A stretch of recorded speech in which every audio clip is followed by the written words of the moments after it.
Hello, welcome and good evening everyone to the channel. This is Ravi there.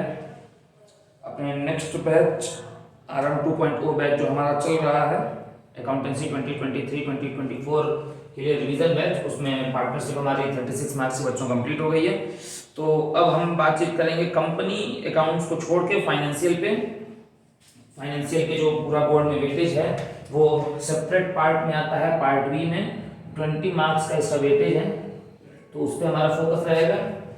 आज का जो हम chapter पढ़ने जा रहे हैं जिसका बोर्ड में वेटेज है 4 to 6 मार्क्स का, बोर्ड में 4 to 6 मार्क्स ये कवर करता है फाइनेंशियल स्टेटमेंट ऑफ कंपनी। इसमें हम तीन चीजें देखने वाले हैं आज। Balance sheet of the company, company में प्रॉफिट एंड लॉस अकाउंट नहीं बनते हैं तो statement of profit and loss. हो सकता है आज का video statement of profit and loss ना आ पाए, सिर्फ बैलेंस शीट पे ही वीडियो रह जाए, और नोट्स टू अकाउंट्स। और अगर नोट्स टू अकाउंट्स नहीं रहेगा तो इस चैप्टर में क्या आना है, किस तरह के क्वेश्चंस आने हैं, इसके बारे में एक डिटेल डिस्क्रिप्शन हम जानेंगे। तो आज की जो हमारी पूरी प्रॉपर फोकस रहेगा, जहां तक मैं ट्राई करूंगा, वो हम बैलेंस शीट को पूरी तरह से कवर करें अलॉन्ग विद सम छोटे मोटे न्यूमेरिकल्स एंड ऑल। तो आइए सर, बिना टाइम वेस्ट किए हम शुरू करते हैं financial statement analysis part B of the accountancy book for class 12। Let's start. चलो भैया, फाइनेंशियल स्टेटमेंट पे बातचीत करनी है हमको अब।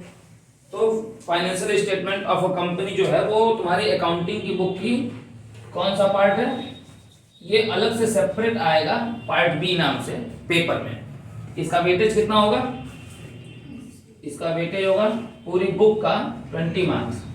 पर्टिकुलर इसमें जो ये चैप्टर है financial statement of a company, इस चैप्टर का जो पर्टिकुलर वेटेज होगा वो कितना होगा, 4 मार्क्स का। ठीक है, इस चैप्टर का जो वेटेज होगा वो 4 मार्क्स का होगा। अब इस चैप्टर में क्या क्या तुमको जानना है, मतलब अगर ढंग से जानोगे तो ये चैप्टर 8 मार्क्स कवर करेगा, क्योंकि 4 मार्क्स का एक और पार्ट है जो शेयर वाले चैप्टर में, जो company account issue of share है, उसमें एक आती है balance sheet, extract of balance sheet, वो यहीं से सीख लोगे अगर ढंग से सीखे तो ये चैप्टर तुम्हारा, अगर ढंग से सीखते हो तो ये चैप्टर तुम्हारा 4, चूंकि ऑफिशियली बोर्ड में आता है, मगर ये चैप्टर एक्चुअल में लेके चलता है 8 to 10 मार्क्स का वेटेज लेके चलता है। अब देखो इस चैप्टर में क्या क्या जानना है। एक जानना है तुमको बैलेंस शीट ऑफ कंपनी, एक जानना है तुमको प्रॉफिट एंड लॉस अकाउंट। अब चूंकि कंपनियों में प्रॉफिट एंड लॉस अकाउंट नहीं होता है, क्योंकि अकाउंट जैसे ही कोई चीज होगी वो टी शेप बनेगी, जो तुम लेजर बनाना आए हो तो ये टी शेप नहीं बनती है, तो इसलिए प्रॉफिट एंड लॉस अकाउंट नहीं होता है, स्टेटमेंट हो जाता है, statement of profit and loss. और उसका एक एक्सप्लेनेटरी नोट होता है जिसको हम क्या कहते हैं, नोट्स टू अकाउंट्स कहते हैं। 4 मार्क्स में ये अलग से रहता है। ठीक है, तो आज हम सबसे पहले अभी हम बात किस पे करने वाले हैं, कंपनी की बैलेंस शीट। ठीक, इसको नोट करो, फिर चलते हैं इसको आगे बताते हैं। देखो बैलेंस शीट ऑफ कंपनी जो है वो 2 तरह से बनती है, बनाने का जो उसका तरीका है वो 2 है, या तो वर्टिकल बनती है फॉर्मेट, या तो हॉरिजॉन्टल बनती है।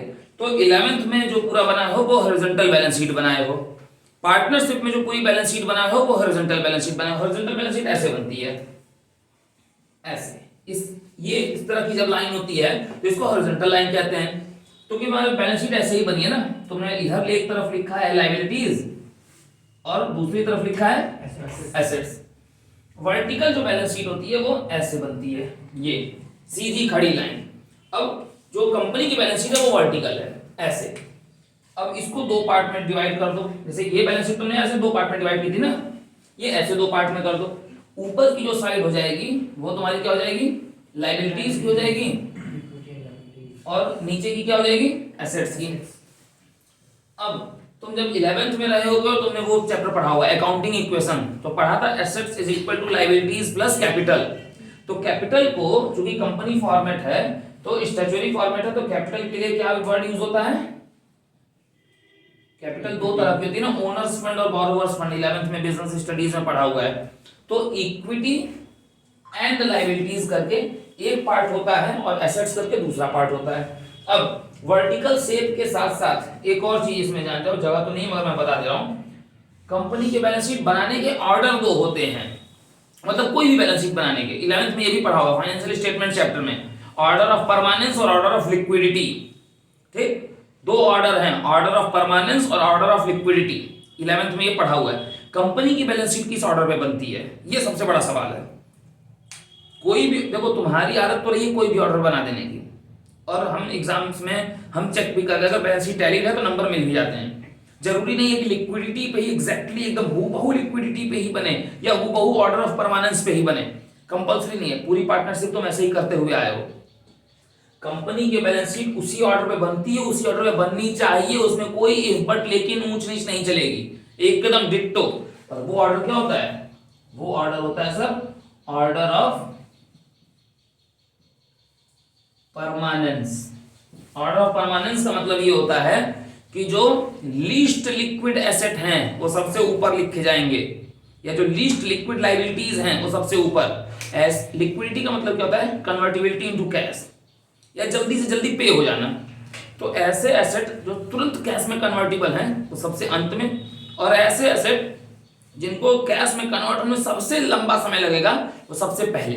इस तरह के ऑर्डर को कहते हैं ऑर्डर ऑफ परमानेंस। परमानेंट से बना है परमानेंस। जो चीज सबसे ज्यादा समय तक रहेगी वो सबसे ऊपर, और जो चीज सबसे कम समय तक रहेगी एक साल में बिजनेस में वो सबसे नीचे। ठीक, अभी हम उसको देख भी लेंगे। तो हमारी बैलेंस शीट किस पे बन रही है? वर्टिकल से। कौन से ऑर्डर में बन रही है? लिक्विडिटी की परमानेंस, ऑर्डर ऑफ परमानेंस। फंडा क्लियर? इतना नोट करो, फिर बैलेंस शीट के कंटेंट में बता रहा हूं तुमको। देखो, balance sheet of company. Balance sheet of company की बैलेंस शीट कितने पार्ट में डिवाइड होती है? मेजर कितने पार्ट में? दो। पहला होता है सर इक्विटी एंड लायबिलिटीज, और दूसरा होता है एसेट्स। वो जब आपका होगा किस शेप में? वर्टिकल शेप में जब होगा तो। ठीक है, अब इक्विटी एंड लायबिलिटीज के हेड कितने होते हैं? 4। इक्विटी एंड लायबिलिटीज जो पार्ट है वो कितने हेड में होता है? 4 पार्ट में। इक्विटी एंड लायबिलिटीज को आपको किसमें लिखना होता है सर? ब्लॉक लेटर्स में, कैपिटल लेटर जिसको हम बोलते हैं। ठीक है, वो कैपिटल लेटर्स में लिखना होता है। इक्विटी एंड लायबिलिटीज ये होता है सर आपका पहला पार्ट, पार्ट नंबर 1। ठीक, अब ये पार्ट नंबर 1 जो है ये कितने हेड में डिवाइड होता है? 4 हेड में। पहला हेड होता है सर शेयर होल्डर्स फंड, दूसरा हेड होता है sir share application money pending allotment, तीसरा हेड होता है सर नॉन करंट लायबिलिटीज, और चौथा हेड होता है तुम्हारा करंट लायबिलिटीज। ठीक, जिसमें सर आपको ये जो दूसरा हेड है ये नहीं पढ़ना है, सिलेबस में नहीं है। ठीक, अब पहला हेड जो है शेयर होल्डर्स फंड, इसमें 3 सब हेड होते हैं। ये किसका मोबाइल है जो टुन टुन बोल रहा है? वाइब्रेशन मोड पे रख लो। ठीक, पहला जो है वो है शेयर होल्डर्स फंड। ठीक है, अब जो पहला हेड शेयर होल्डर्स फंड है इसमें 3 सब हेड होते हैं। पहला सब हेड है शेयर कैपिटल, दूसरा सब हेड है रिजर्व एंड सरप्लस, और तीसरा सब हेड है money received against share warrants. वो भी सिलेबस में नहीं है, इसलिए मैंने उसको बोर्ड पे लिख के टाइम नहीं नुकसान किया है। वो पढ़ना ही नहीं, उसके बारे में जानना ही नहीं है सिलेबस के अकॉर्डिंग। शेयर कैपिटल पढ़ना है। 4 नंबर का जो आना है तुम्हारा, जो एक्स्ट्रा 4 नंबर है, जो पार्ट ए में आएगा, पार्ट बी में नहीं। पार्ट ए में रहेगा extract of balance sheet along with notes to account बनाने को, वो शेयर कैपिटल से ही है। ये अभी हम इसी वीडियो में हम जान लेंगे। ठीक, फिर रिजर्व एंड सरप्लस है। तीसरा जो है सी वाला जो पार्ट है money received against share warrants, उससे कोई लेना देना नहीं, तो वो लिखा ही मैं नहीं हूं।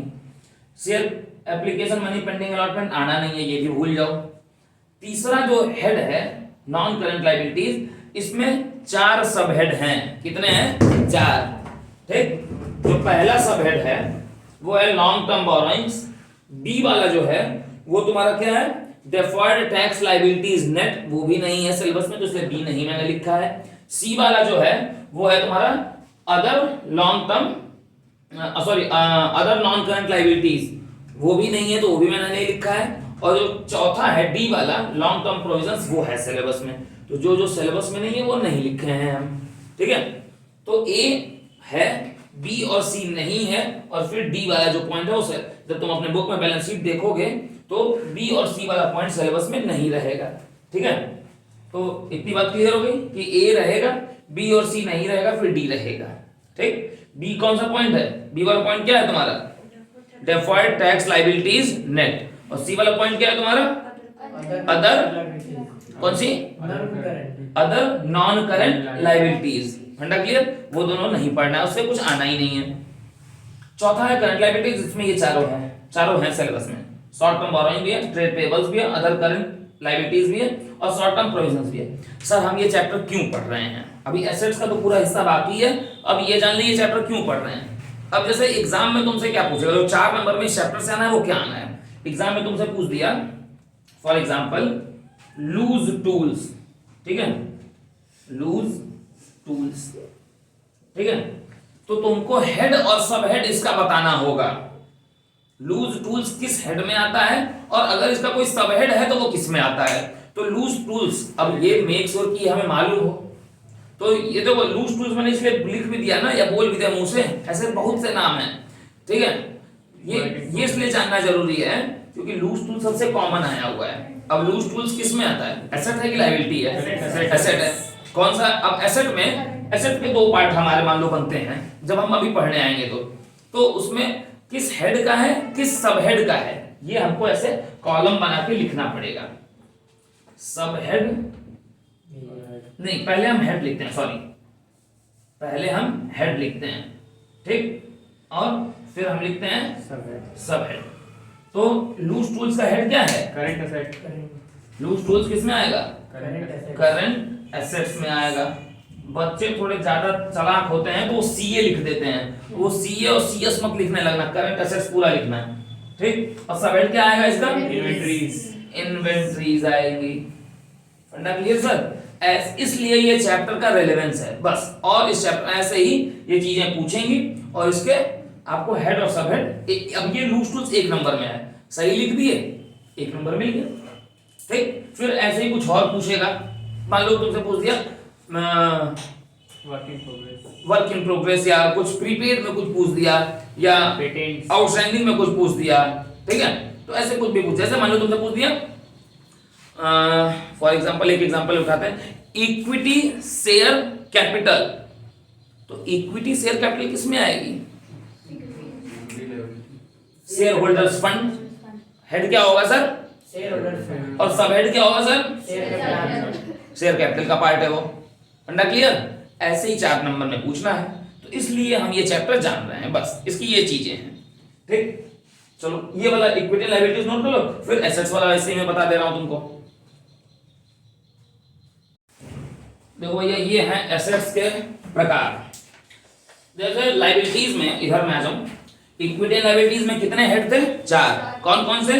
शेयर होल्डर्स फंड पहला, दूसरा पढ़ना नहीं है, तीसरा नॉन करंट लायबिलिटीज, चौथा करंट लायबिलिटीज।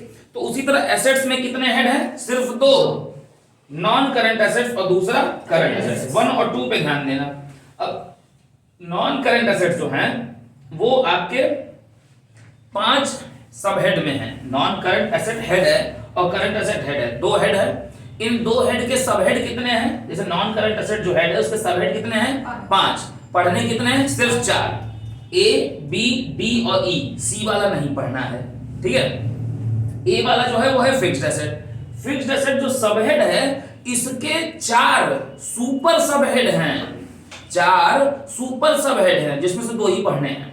कौन कौन सा? फिक्स्ड एसेट 4 तरह के होते हैं, जिसमें से 2 जान लो जो तुम पढ़ते यूजुअली आए हो। इसमें इसको रोमन में डालो 1 और 2। कौन कौन से हैं भैया? एक है तुम्हारा टेंजिबल एसेट, टेंजिबल एसेट, इसीलिए मैंने स्पेस छोड़ा हुआ था, और दूसरा है इनटेंजिबल एसेट। टेंजिबल एसेट कौन से होते हैं? जिनका फिजिकल एग्जिस्टेंस होता है, land and building, plant and machinery, motor vehicle, furniture, fixture, ये सब। और इनटेंजिबल में क्या है? Goodwill, patent, copyright, technical know how, software, ठीक है, वर्क इन प्रोग्रेस, ठीक। अब इसमें 3rd और 4th और हैं, वो आपको क्या करना है? 3rd और 4th इसमें और हैं, वो आपके सिलेबस में नहीं है, मतलब वो पढ़ना नहीं है, नॉट टू बी इवैल्यूएटेड है, ठीक है। तो 3rd का नाम है तुम्हारा क्या? कैपिटल वर्क इन प्रोग्रेस, और 4th का नाम क्या है? इनटेंजिबल एसेट अंडर डेवलपमेंट, ठीक है। तो ऐसे ले लो। अब बी वाला नॉन करंट इन्वेस्टमेंट, ठीक है, ये जो क्रॉस लगा हुआ है ये इसके लिए लगा हुआ है, ठीक है। Non current investment B sub head है, सी सब हेड है long term loans and advances. C जो सी पढ़ना ही नहीं है। डी जो है वो है लॉन्ग टर्म, सॉरी डी था long term loans and advances, और ई जो था वो क्या था? Other non current assets. फिर करंट एसेट्स के 6 सब हेड हैं। जो सेकंड हेड है करंट एसेट उसके 6 सब हेड हैं। सबसे पहला करंट इन्वेस्टमेंट, दूसरा इन्वेंट्रीज का भी एक एग्जांपल देख लो ना, लूज टूल्स। तीसरा ट्रेड रिसीवेबल्स में 2 चीजें आती हैं, बिल्स रिसीवेबल और डेटर्स, ठीक है। और डेटर्स में से वो चीजें एक्सक्लूड होती हैं, provision for debtors, discount on debtors, bad debts, ये सब एक्सक्लूड हो जाती हैं, माइनस हो जाती हैं। चौथा क्या है? कैश का मतलब है कैश इन हैंड, और कैश इक्विवेलेंट का मतलब है कैश एट बैंक, और भी तमाम चीजें, मतलब cash and cash equivalent, cash और कैश के बराबर की चीजें। तो cash in hand, cash at bank, cheque in draft in hand और cheque and draft at bank, ये 4 चीजें इसमें आती हैं, ठीक। कैश फ्लो पढ़ते समय 2 चीजें और बढ़ जाती हैं, जब हम वो कैश फ्लो पढ़ेंगे तब याद करेंगे, ठीक। Short term loans and advance, इधर देखो लॉन्ग टर्म है, लॉन्ग टर्म मतलब 12 महीने से ज्यादा, शॉर्ट टर्म मतलब 12 महीने से कम। और अदर करंट जो कहीं नहीं आएगा, कुछ चीज एसेट है तुम्हारी मगर वो पता नहीं चल रही है कि ए में आएगी कि बी में कि सी में कि डी में कि ई में, तो वो कहां आएगी? जो कहीं नहीं आएगा उसका एफ वाला होगा, है ना क्लियर सर? ये हो गया। अब जो शेयर कैपिटल वाला पार्ट है, इसके लिए इसकी अकेले की जो अकाउंटिंग है, अकेले की, वो कितने की है? 4 मार्क्स की है, ठीक। वो पार्ट ए में है, तो उसका इंडिविजुअल एक वीडियो बना के सिर्फ उस 4 मार्क्स के लिए उसका इंडिविजुअल वीडियो बना के मैं डाल दूंगा, ठीक है। और वो नेक्स्ट क्लास में उसको मैं बता भी दूंगा, ठीक। तो कल हम बातचीत क्या करेंगे? बैलेंस शीट क्लियर हो गई। अब तुमको घर पे करना क्या है जान लो। अभी तुमको घर पे कुछ नहीं करना है, बस इतना सा करना है कि कौन से आइटम खोज लो, जो भी स्पेसिफिक बुक पढ़ते हो उसमें से पर्टिकुलर आइटम्स देंगे 4 नंबर में, उसमें से कौन सा वो आइटम जो है वो किस हेड में आएगा और किस सब हेड में आएगा, बस इतना करना है, ठीक है।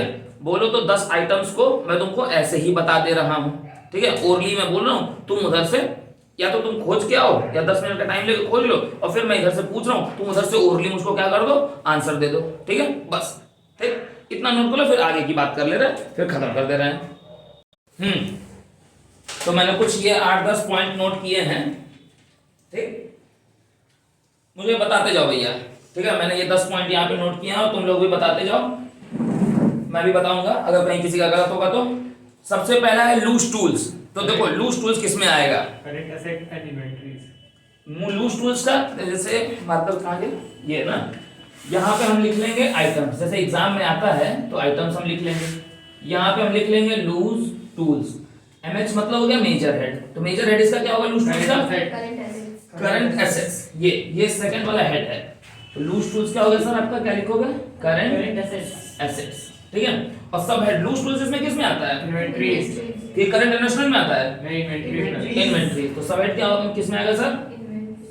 इन्वेंट्रीज। ऐसे ही नेक्स्ट, अब बताओ bank overdraft, current liabilities. Bank overdraft, bank OD, major head क्या होगा? Current liabilities. पॉइंट नंबर 4 इसका, ठीक है। मेजर हेड हो जाएगा तुम्हारा करंट लायबिलिटीज, और करंट लायबिलिटीज में इसका सब हेड क्या होगा? Short term borrowings. Short term provisions की short term borrowing, short term borrowings, ठीक है।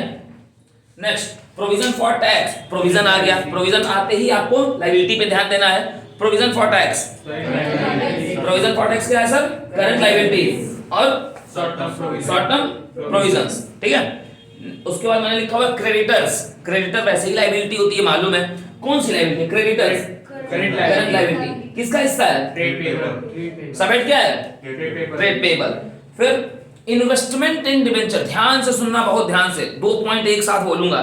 इन्वेस्टमेंट इन डिबेंचर 1 पॉइंट है और डिबेंचर 1 पॉइंट है।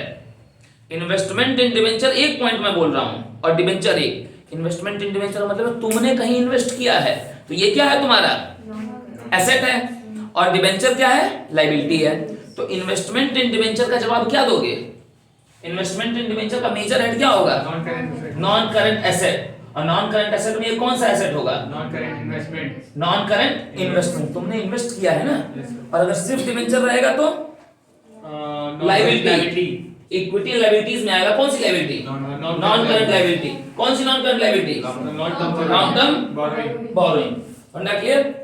उसके बाद सर दो और पूछते हैं, बहुत ज्यादा कॉमन पूछते हैं, दो क्या तीन, calls in arrear, calls in advance और स्टोर्स एंड स्पेयर्स। तो सबसे पहले मुझे बताओ calls in arrear, current asset और current asset, other current asset. Calls in arrear का मैं पूछ रहा हूं, calls in arrear current asset और करंट एसेट में आ गया, किसमें आएगा F point other current asset, और अगर कॉल्स इन एडवांस है तो करंट लायबिलिटीज, ये फोर्थ वाला, और कौन सी अदर करंट लायबिलिटीज, ठीक है।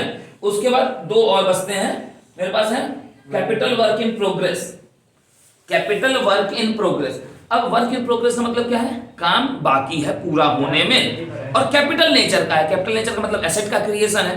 अब एसेट का क्रिएशन क्या है, non current asset, non current asset में क्या है, टेंजिबल फिक्स्ड है कि क्या है, फिक्स्ड है। अब फिक्स्ड में कौन सा है, टेंजिबल है कि इंटेंजिबल है, फिक्स्ड टेंजिबल, ठीक। तो मेजर हेड क्या हो गया, नॉन करंट एसेट, सब हेड क्या हो गया, सब हेड में क्या जाएगा, फिक्स्ड एसेट डैश लगा के लिखते हैं टेंजिबल, और आखिरी बस मुझे बता दो चले जाओ, stores and spheres. Stores and spheres और लूज टूल्स एक ही चीज का हिस्सा होते हैं, अभी सुन लो रट लो, किसका, इन्वेंट्री का, इन्वेंट्री हो गई सब है, और मेजर हेड क्या हो गया, करंट है, ठीक है। तो बैलेंस शीट वाला पोर्शन पूरा कंप्लीट हो गया, आज की बातचीत हम खत्म कर रहे हैं, चलो बाय बाय सारे बच्चों को।